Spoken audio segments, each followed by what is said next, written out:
You have big goals, like reading 30 books this year and finally getting fit.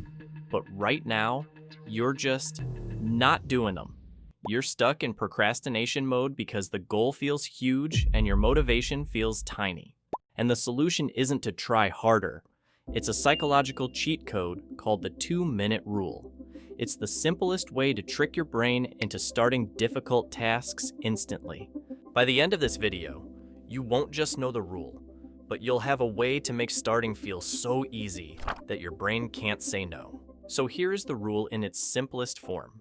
When you start a new habit, your only job is to do it for just 2 minutes. Like, if you want to read 30 books in a year, just start by reading 1 page every day. If you want to run 5 miles, just put on your shoes and run for 2 minutes.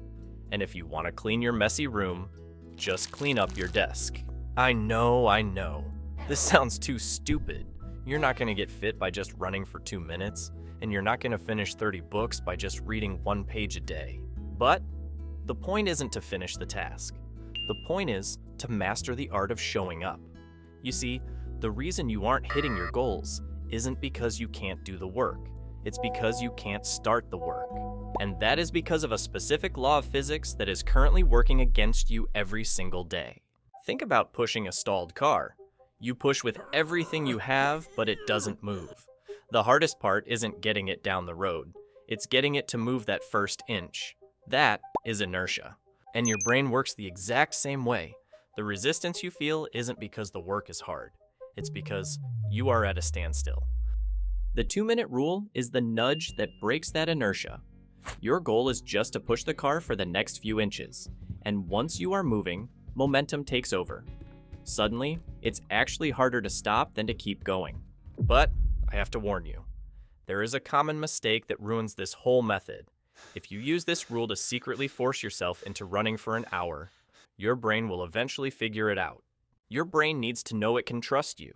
That is why you need a stop clause.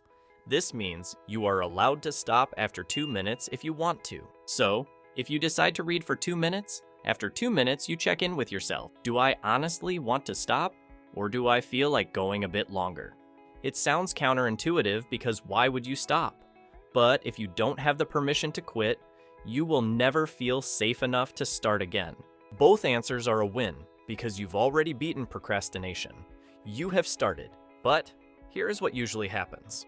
Once you read that first page, it might get interesting and you'll want to read a few more. Or once you've been running for 2 minutes, you might feel good enough to keep going for 5. So stop staring at the mountaintop. Just focus on the next 2 minutes right in front of you. Now, the 2-minute rule solves the hardest part, starting. But the next challenge is doing it every single day without burning out. Most people think discipline means suffering, but it doesn't. There is actually a lazy way to be disciplined that makes consistency feel automatic.